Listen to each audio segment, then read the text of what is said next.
Thank you so much for agreeing to this interview. As soon as I got the idea, I thought, I'm going to do it. And I was happy that Shift was Safe Haven's Shift was allowing me to do it. And let me come here. I feel very privileged. I mean, we've known each other almost 10 years. Almost 10 years. That's true. Yeah.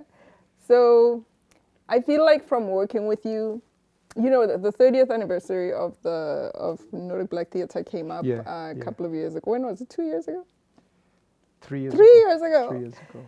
Yeah, and I wasn't able to kind of talk to you about it, but I always wanted to talk to you about, you know, then and now and your beginnings and stuff. And so I want to talk about the theater, but I really want to talk about the man behind the theater.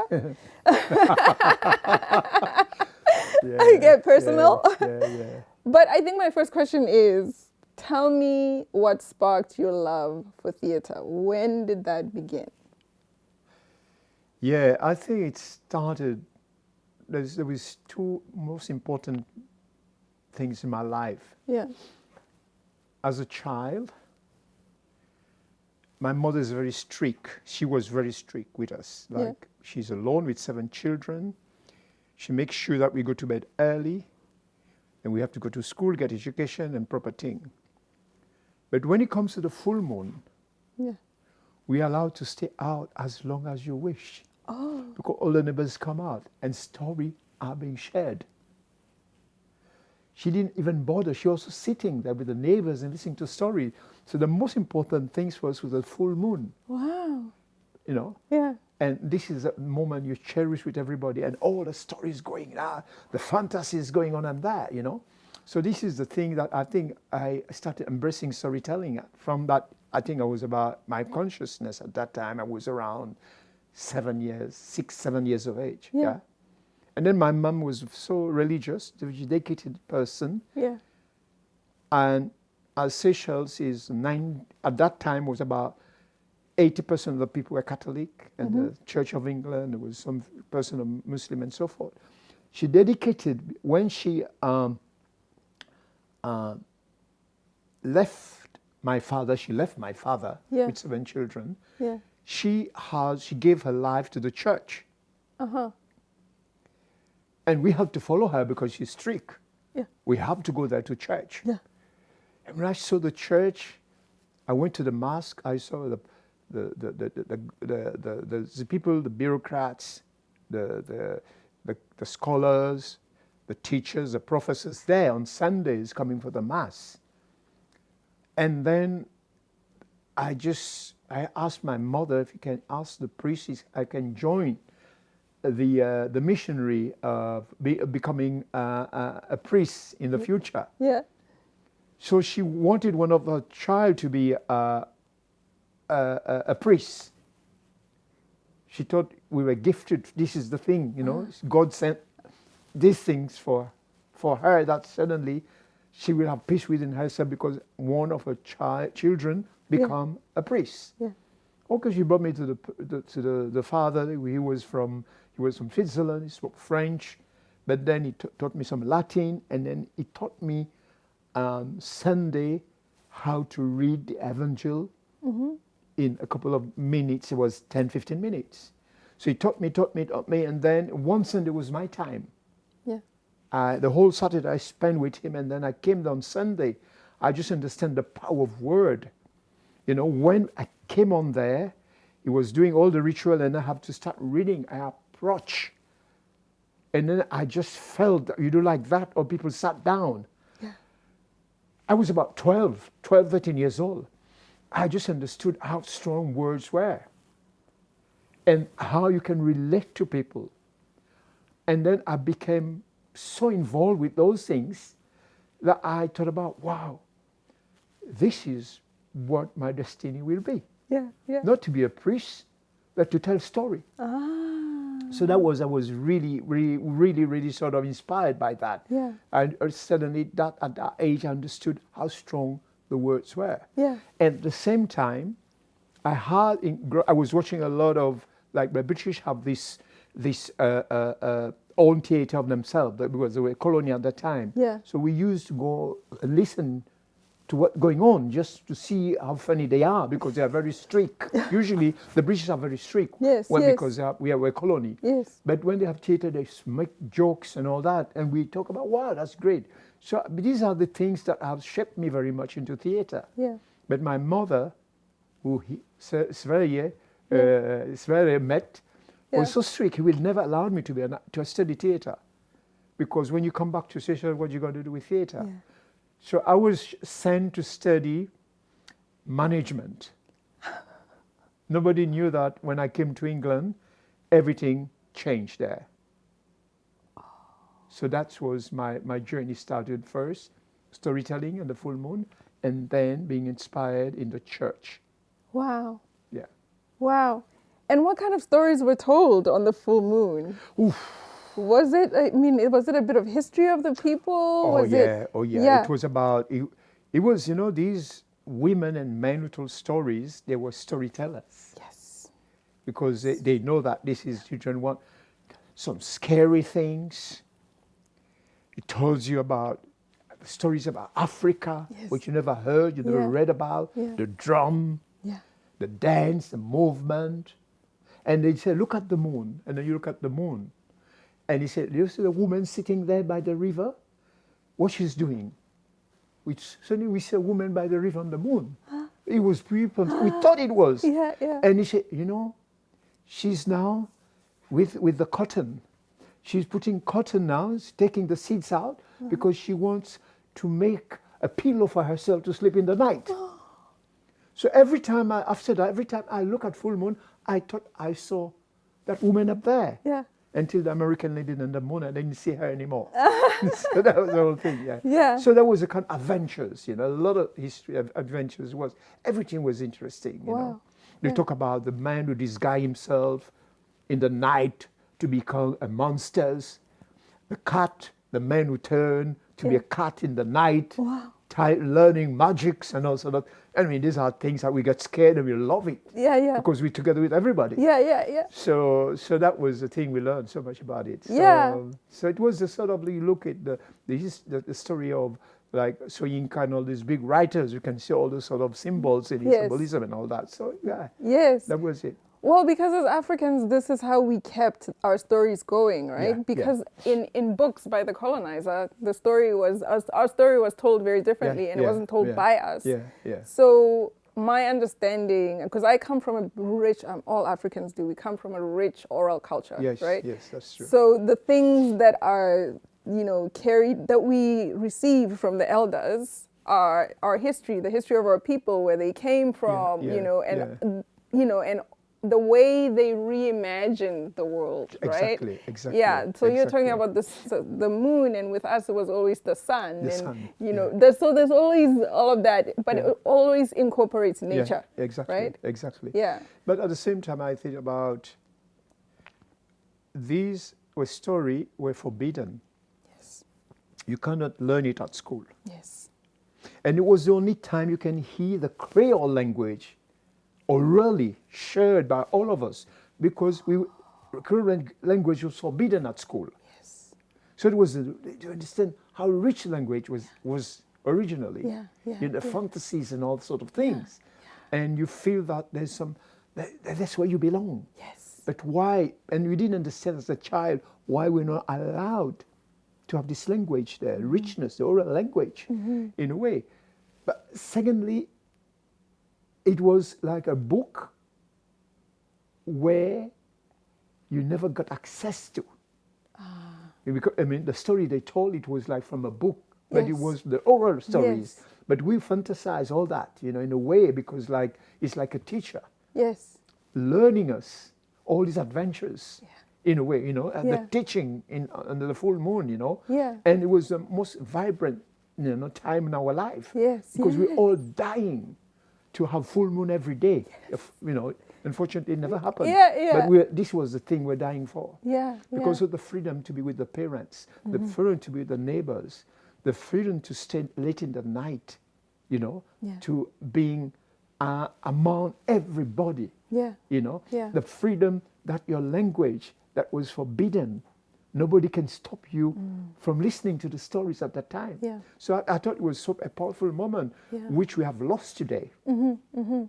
There's no more storytelling in the night due to the development and the changing of the society, and also because people are thinking differently in a way. Yeah. Because some of these traditions, which are so important to keep you grounded, are not there anymore. Yes. We got so much access now to everything. Yeah. So this story, we got internet, we got TVs, we got series going on. So it takes a lot of our fantasy away because we imprisoned by those sort of gadgets. Yeah. And because we share it, we talk about with our friends, the work, and all sort of things. Yeah. But the thing is, we have big loss. I don't mind those things are there, but the big loss is a beautiful moment of sharing story together. Yeah. Yeah. So going to your why I'm still telling story now, Yes. because this has empowered me, Yeah. where I've got the tools, and I think then I have to share with all the people Yes. who I like to be with. Yes. Yeah, Yes. so yes, that's where we yes. are today. Yes. Yeah. Yes. And we've lost also the power of imagination, right? Because Definitely, we're all being definitely, told the same story on definitely. TV, and yeah. You know, this is the thing with actors. I told them, you're a liar. You all lie, Yeah. but I don't believe you're lying.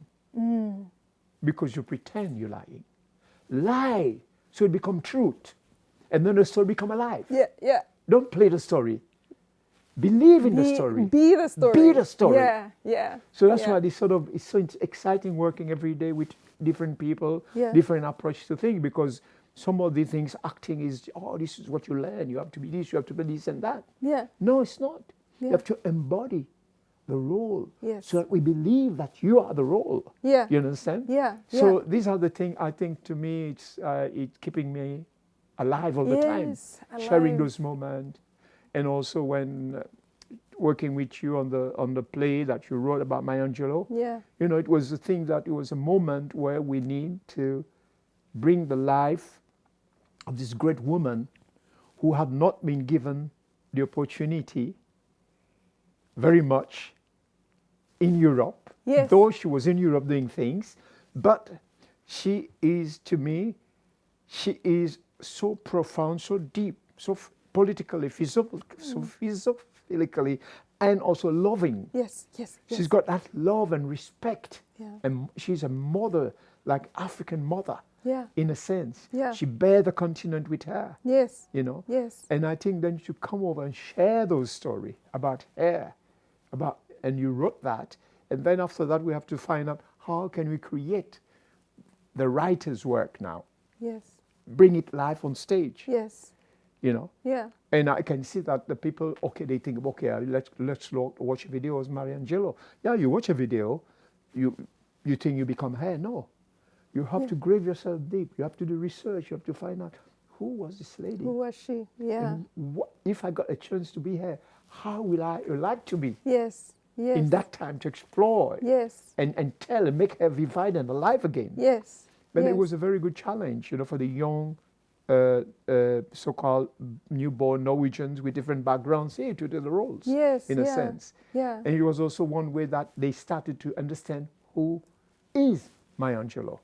Yeah. Yeah. And I thought it was also a very learning things for them, Yes. Yeah. And I like that you said that they were getting to know her, because this was part of what you and I talked about when we were creating her, right? Because what we did was we got the private Maya and the public Maya. Exactly. Right? Exactly. And I really like that we were merging the two. So that if you're going to learn about the woman from some, documentary or whatever, she was very complicated. She's complicated. She was very complicated. Yeah, she's complicated. Yeah.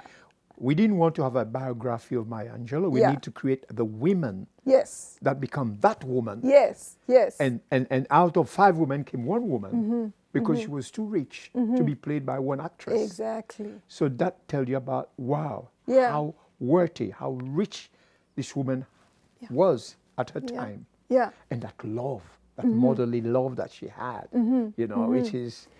it's unbelievable. Yeah, It's unbelievable. love for her people. For her people. Yeah, yeah. And I mean, I really like that we didn't sort of make her who the world only thinks she is, because she's really famous for, you know, for her poetry of pride, Yes, right? yes.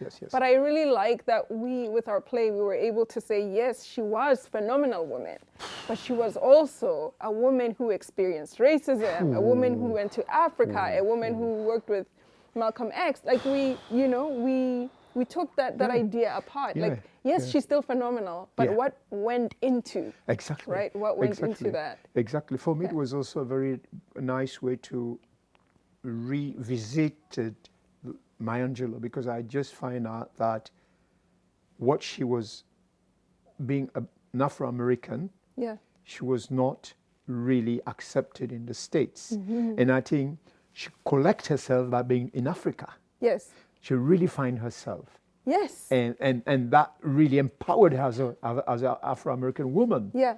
And then after meeting with Malcolm X, he decided, there's a lot of work to do in my country, because I'm strong enough now, I will do it.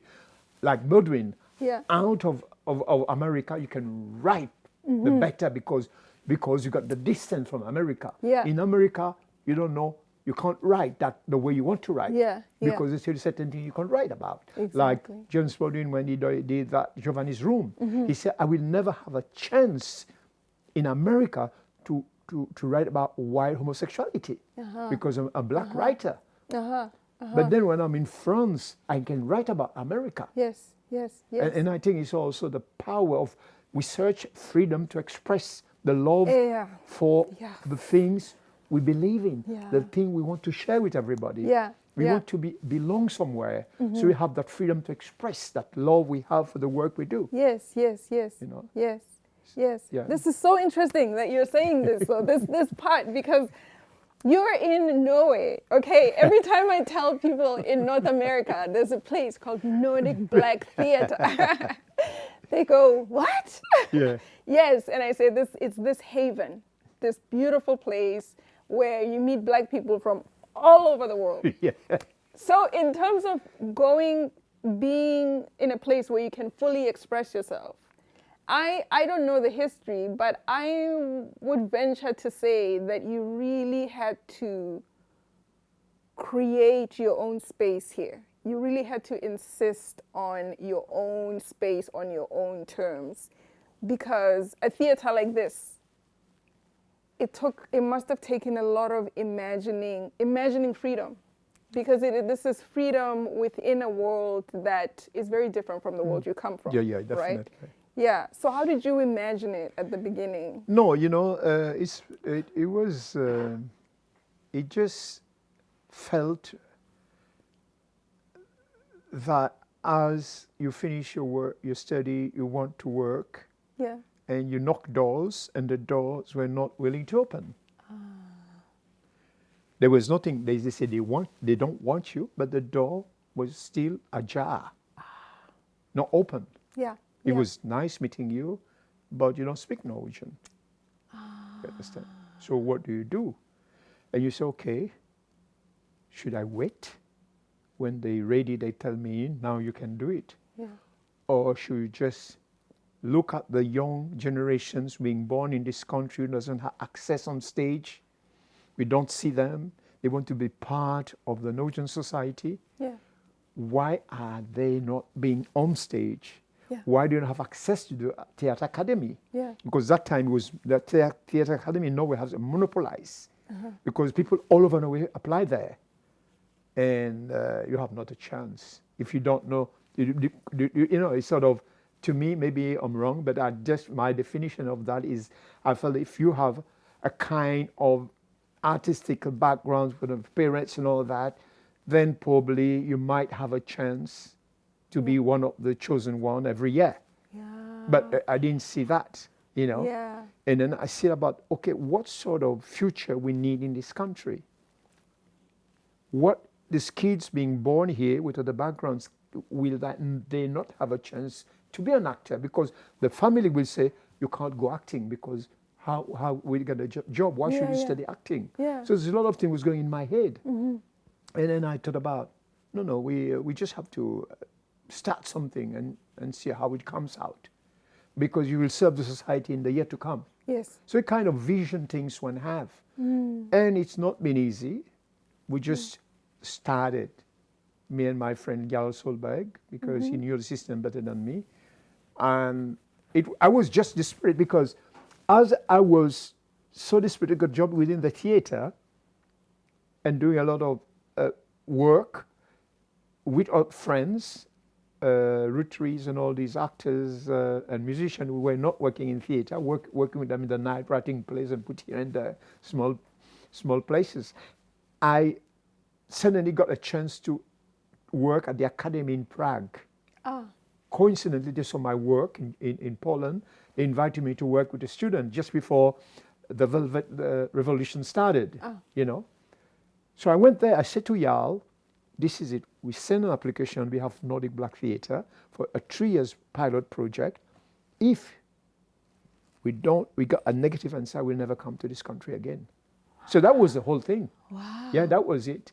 Because wow. I just cannot be a zombie in a society. Yeah. So he said, okay. So I left, starting working at the Academy. I was in the month of April. At that time, there was no mobile, 1991, so he called me at the reception. I went to pick the phone. He said, listen, the Norwegian Art Council decided to give us a 3-year pilot project. But if you don't come, I have to resend the money back. So then I said, okay. I have to finish my contract in the summertime, and then I come back. Yeah. So that was the thought of I finished, I went back, and I started working setting up the Nordic Black Theatre project. Wow. And at the same time, you see now, 33 years after, you see the result. Yes. Not only for Nordic Black, for the society in general. Yes. Because they get job or the theatres and films. Yeah. They are working now professionally. Which I thought about, if Nordic Black Theatre were not there, how will be the picture today? We don't ask, how will the picture be today? Yes. And I think that the richness, we talk about diversity, we say this is what the country is all about. Everybody wants to belong to some country. Yes. We don't want to be out, we're in. Yes, of course. We need also to offer that okay, we have to work for the future generations. And that was, for me, was a kind of inspiration. Yeah. And now you can really see it, that it had happened. And that's why we're still here. Yes. Yeah. And by the way, we are a free independent theatre company, and I think you can check it all over Norway. Yeah. The only free theatre company with their own theatre, own their own theatre. Oh, really? We own our own theatre. Wow. And our philosophy is simple. Yeah. We do what we want to do, with whom we want to do, and when we want to do it. Yes. That's it, simple. Yeah. Because it is needed, and I think that we never close our door. Our door are always open. Yes. And we have a school. Yes. With 10 students every second year. They go for 2 years there. And these students, after that, they apply with the academy or work as freelance. Wow. The theaters. And a lot of them are doing it today. Oh, wow. So we thought about, you can only have a theater without having a school where we can teach people to understand the work of an actor and all that. Yeah. So for me, it's just like, I look at it today, I thought about, it's inspired, it's very important. I think it's also important in the context of this country. Yes, it's so important. Yes. Because I feel now today, we can be invited to the opera to do a play there. We can be invited with the Oslo Philharmonic Orchestra to do a play. Yeah. Nobody wanted to see us. Oh. When we started our theatre, there's nobody going there. Oh. So we have to learn our audience, that you bring your mother. Like when we do a play, I say we have maybe 10 artists. You say you have to invite 10 people. Sell 10 tickets. Yeah. Suddenly we start having an audience coming. Yeah. Today it's a different world because people know about us. A lot of them, many people know about us, so they come and see the play. Yeah. And what difference do you think the theatre has made in the community? I think we have we have been able to tell stories that have not been told before. We have involved much of the community, people who would, like on Sunday we just have a play from a group where traveling young children from Thailand. The world people, sort of young people from the street who were brought up in a place so they can get a decent life where they learn theater, music, everything on their own. Wow. And the teachers that work there work voluntarily just to give them a life. Yeah. And suddenly they were here playing for the community. Wow. Which is so beautiful. Wow. Yeah. You know, in a way, if I did, you know, I'm getting rich and rich every day because I can see how beautiful the world people are in itself. The things I've never been able to see, I'm seeing it today. You know, and it's so wonderful to know how rich this world is. So rich that we're fucking the world up. Sorry, my word. That's fine. But we come to a point now today that we have disrespect. The United Nations, we disrespect. We don't listen. To the sort of institution that's created a kind of protections against oppressions. Who we were looking up at them at that time because we felt that they were the only institution who can help those people we need. And today there's no respect for that. Exactly. What is happening with the world? Yeah, exactly. So we in the theater, we the people, we feel that there's a place we can come together. Yes. We can share story together. Yes. We can be together sometime. Yes. You know, close our eyes from the outer world and be this moment as human together. We want to save humanity with the work we do. And humanity is the most important thing today. Because if not, we don't know where the world is going. We, the politicians and all this, to me, I think they've lost control of what's going on. How can we dare now look at what's happening in the world? Yes, exactly. How can innocent people get massacred? Who's going to protect them? You can't blame on people who are terrorists why you kill innocent people. Innocent people are people who never asked to be killed. They never asked for any war. And thanks God, we have also something still called solidarity, which is growing today. Because some years back, we thought solidarity was bankrupt. But now, what is happening today, we see solidarity now is coming slightly up. So people are raising their voices against injustice in the world. And theater is part of that also. And I think part of what's happening now, especially with Palestine, is that we have found commonalities, right? Definitely. We have found places. So this makes sense to me, too, that theater is a place where we come and honor each other's humanity, because I think we've lost that in other places, right? Definitely. So there have to be other spaces where we can remember that we have so much in common. Definitely. You know, where we can honor each other's humanity. I think there's a room called the Holy Room, which is theater. And writer has a holy room because the library. Right. Yes. And filmmaker got a whole room called the cinemas. These are the way people come in there and spend the time together, close the mind from what's going on in the world, just to get your sanity back, just to be together, this moment together. And we can give a little hope by the work that we are doing. Hope. And this is more important. The little hope is more important. People has lost hopes in politicians and world leaders today. We don't have that. We don't believe in them. Because they create the chaos. Artists never create any chaos. No. We create a space for people to come together. We can share nice moment, stories, films, reading, whatever with them. And these are important moments. These are so important when it happens. Yes. You know? Well, I guess the chaos we create is in forcing people to rethink. Definitely. Rethink the world, Definitely. the world as it is. Definitely. You know, reimagine. Definitely. Right? And that's important, kind of, you know. For sure. But that's why art and culture, to me, are the tools for civilizations. We must make sure that these tools are profound, and they must continue to grow. Yeah. Yeah, We people are politicians. A lot of people has lost belief. They don't think art is so powerful. Art is a medicine for the souls. Yes. They don't see that at all, Yeah. because they say we're not doctors, but we touch them where doctors cannot touch them. We Yes. don't never give them pain. Yes. Mm-hmm. You know, we give them love, joys. You know, we touch them so that they feel human again. Yeah. Yeah. And this work that we do is so important. All of us are Absolutely. contributing so much. And I think that's the only way out, because we see things and we talk about it. Nobody can put censorship on on the work we do. Yeah. Because if they put it, our work get even more popular. Yes. Yes. Yes. Yeah. know, Yeah. You know? Absolutely. I remember in South Absolutely. Africa, the poet says, every time they censor my work, I get more popular. Yeah.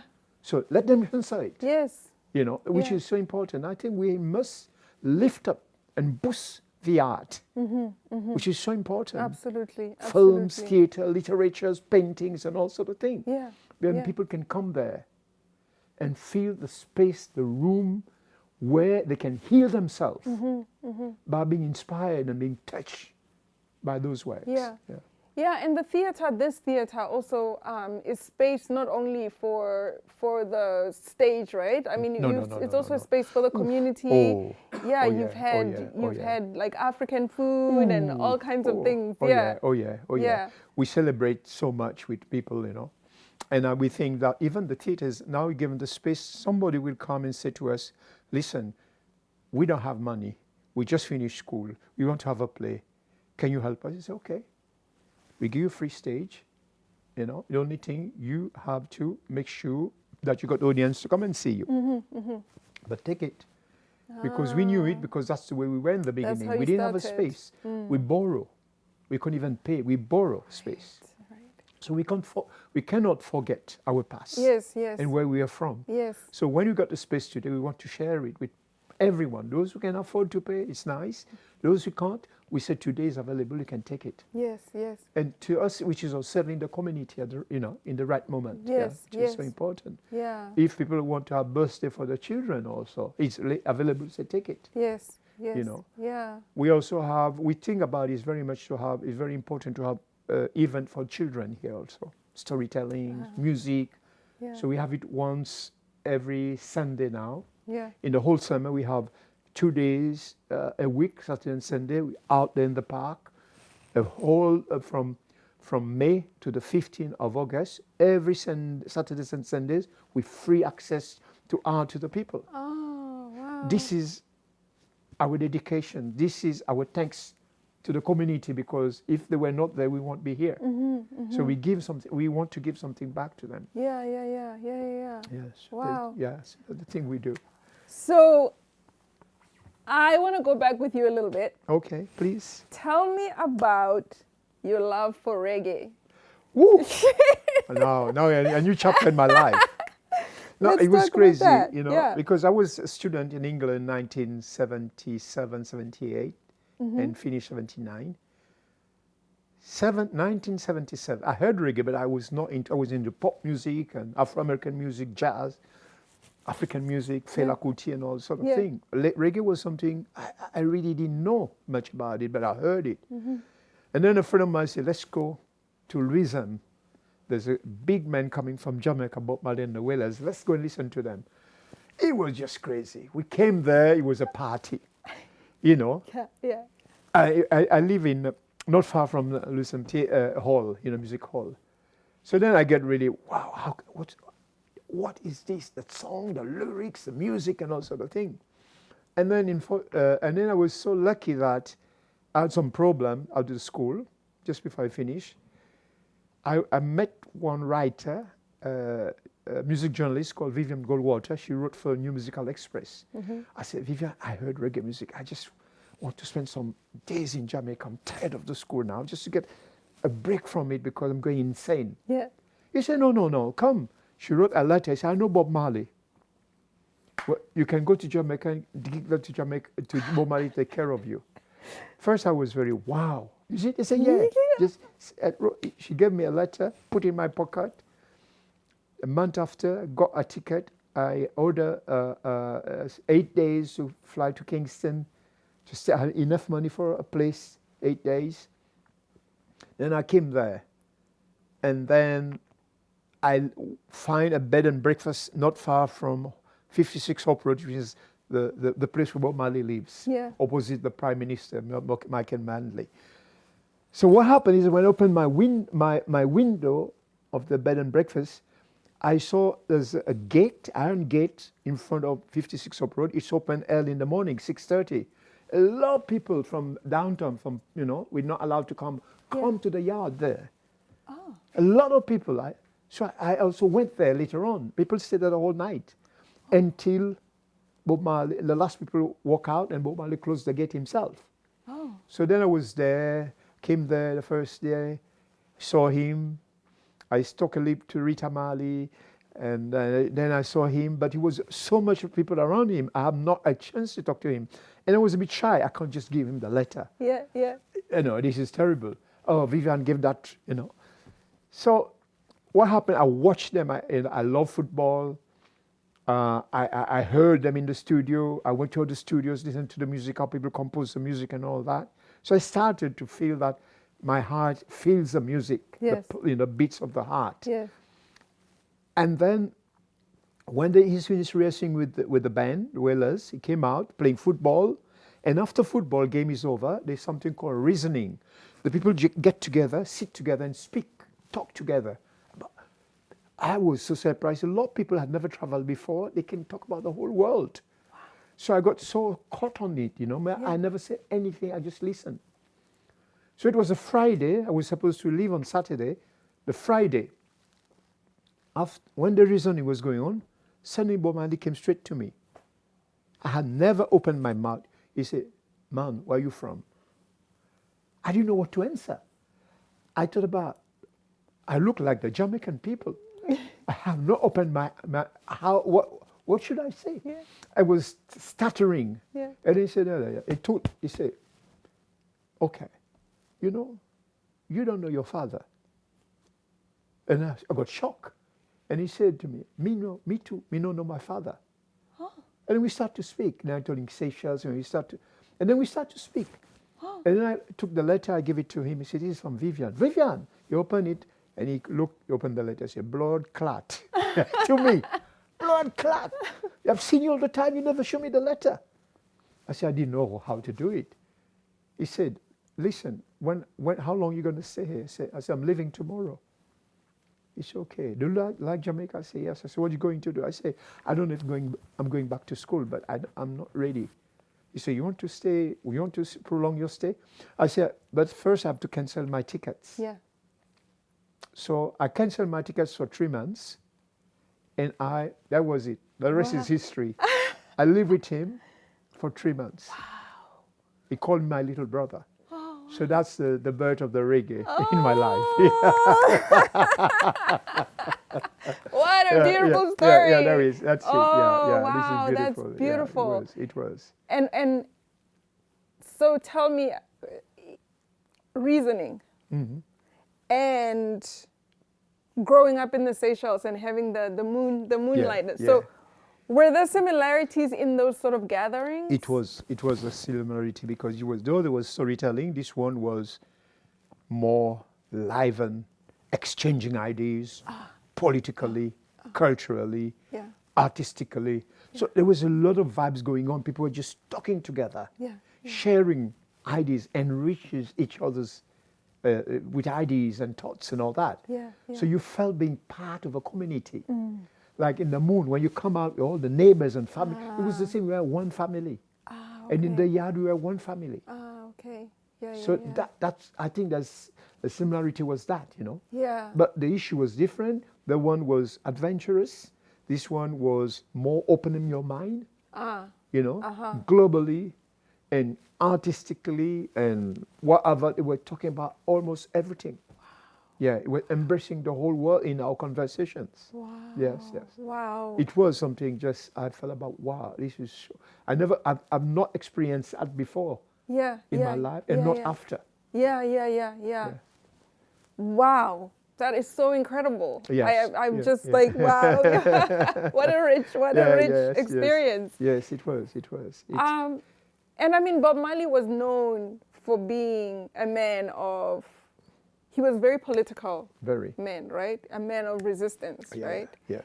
And so I'm seeing that you live that way too, right? Like you question the world around you, right?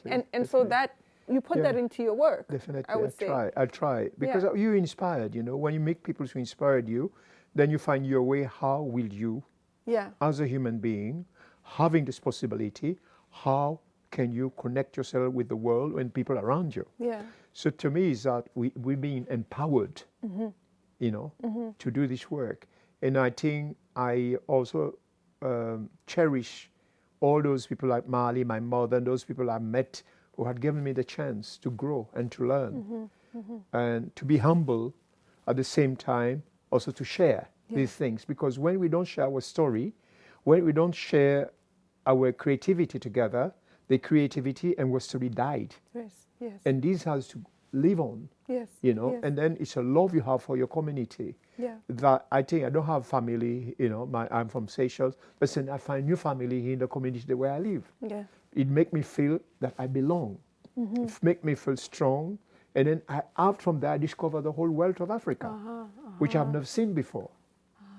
You know, so I return to my original way of thinking, which I've never had a chance to do. Yeah. And I see the richness I've never been able to sort of to be given or not even to read about when I was a child in Seychelles, a child at the school there, because those stories were never presented to me in the education manners. In a sense, I didn't know we were so rich. Yes, yes. You know, in a way, and knowledge is the most nourishing things in our lives. The most capital, the human capital is knowledge. Yes. And then I discover that, and then you feel very sort of special because you're entitled to do the work and to be able to embrace those knowledges and then share it with others in a sense. Yes. Yeah.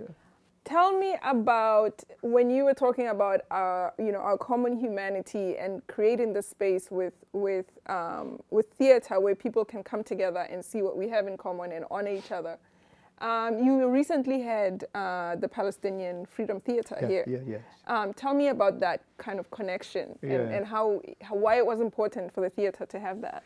Yeah, it was important because I knew Tobasi so well because he was a student before here. And we talked quite often.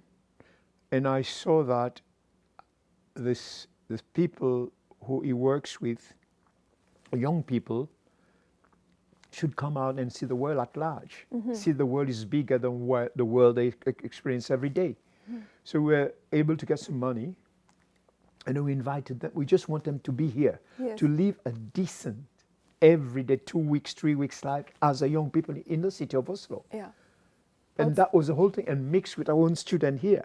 Together, they can share stories, comment stories, sympathy, and know each other so well. That was the whole thing because I want them to know that there's hope. Yes. Yeah. There's hope because over there's no hope. Yeah. You don't know when your time will come. It's only through hope that can make the world change. Yeah. We can make revolution with hope. Yeah. You know. Yeah. We don't need all these weapons because it's going to destroy us. Though. Yeah. So we were able to get that, and then we asked him, Sebastian, we want you to plan with your student the time you need. You can spend a whole month. There was a festival in the north. They went there too, and then Trondheim, and then we gathered them in Oslo here, and then we hold theater workshop with them.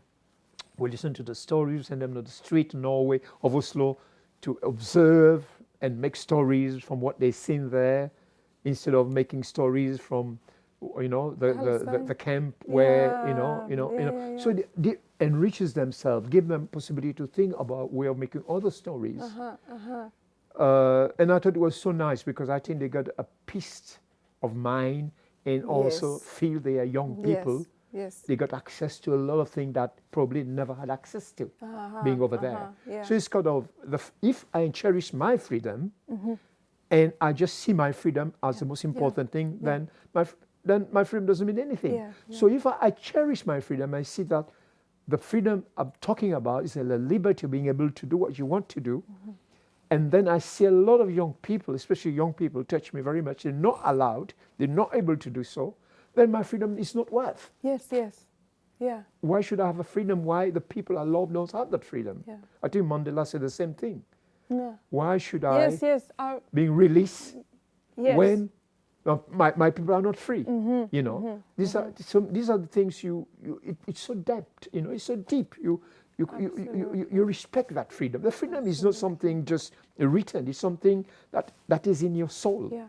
Yeah. And if you know the weight of freedom, then you will also be happy that those that doesn't have that freedom, you will be there with them until they have that freedom that I have. 100%. My freedom is not more worth than your freedom. No, absolutely. So these are the things that really connect our student with the student of Palestine. And I want our student here to understand that the freedom that they have, these students from Palestine, they don't have. Yes. So share that with them.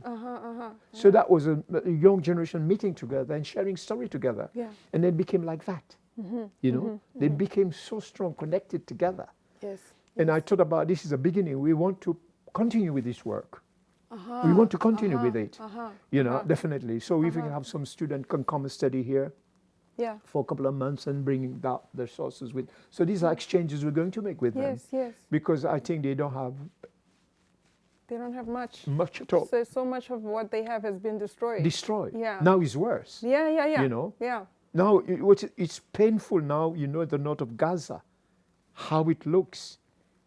Because it's been destroyed thoroughly. People don't have a place. And now they block also food, water, medicine. Yeah. How come in this time, 2024, Yeah. some leaders of the world thinks they are God-chosen people? Yes. And you are massacring and you are making young people who never asked for a war. You make them suffer in a sense whereby they have no life.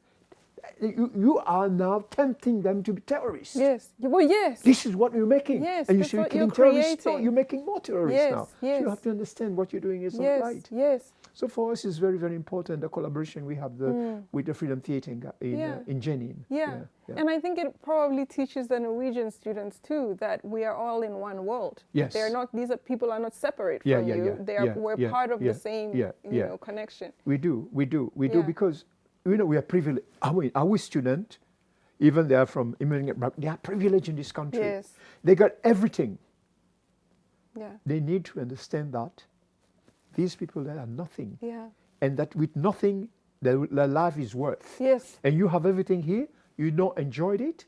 You see problems in everything you have. So the mindset has to change. It's so important. Yeah. And I saw now with our student now, they're coming to school early in the morning. Before that, I can't come to school, I have a headache. Or I can't, you have a free education. And these kids there want educations. Yeah. And you have free education you don't want to take. Yeah. Because the system has everything for you. And you become a slave of the system. Yeah. Instead of liberate yourself from a system that can enrich yourself. So I think it's a nice mindset with our students here. Yes. Which is so beautiful in a sense, yeah. But exchange is so important between young generations. Yes, it is. To know that there isn't really a disconnect. They each have something to learn from the other. Definitely. It's not just because you're in Norway, you know more or anything. No.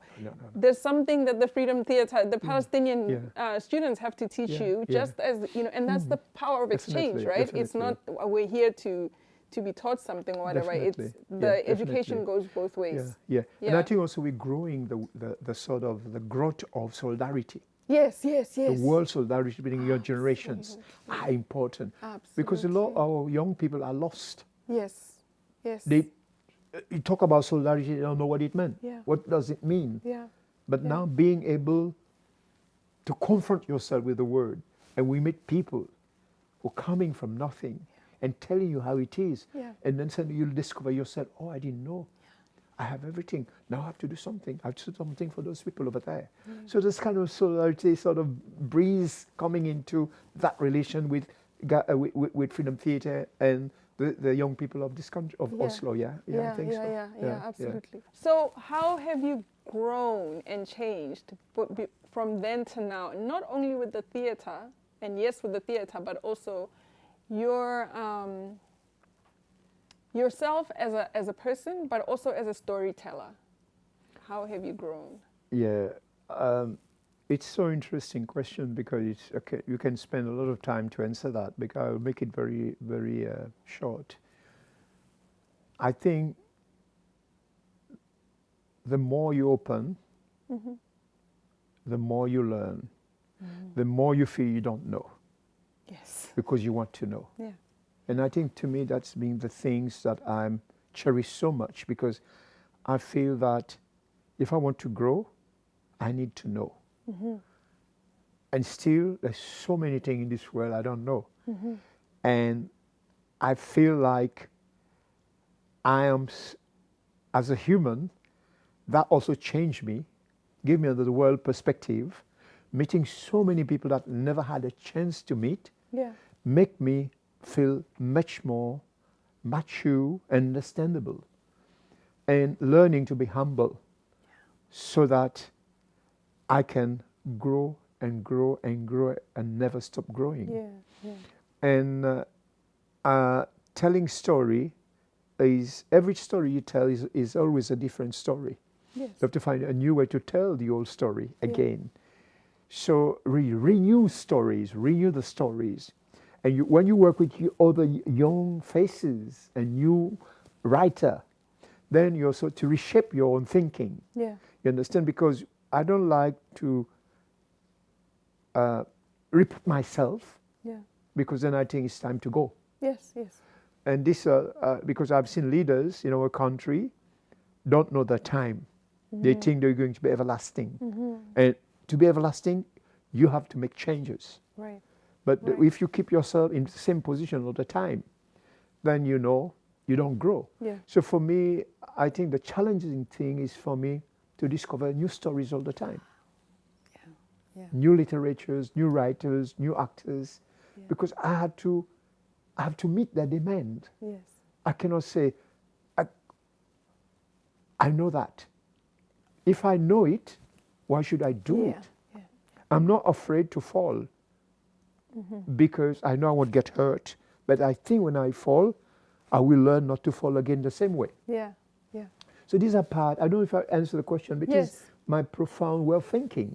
Is that when, and I have a kind of, I think I'm surrounded by so many good people. It's a blessing. It is. In my life, it's a blessing. And when you have that blessing with people, the community, the people, the old, the friends, and young, and all that. So you feel so rich. It's true. That you want still to be around them. So the theatre to us, we think we have not done enough. We feel there's so much work that has to be done. And at the same time, we are preparing for coming generations so that when we're not here, when I'm not here, the work is going to continue. Yes, of course. You know? There is no ownership to it. You know? Then that they have to come in and develop it further on. So that's why we say we have a house. The house that can store all these brains, all those stories, so that the house can be richer and richer in the coming generation to come. You know, I may not be there, but I will also, wherever I am, I will see that there's a life in the house. You know, and the people are the one to keep the house alive. In my soul, you know, and all that, you know.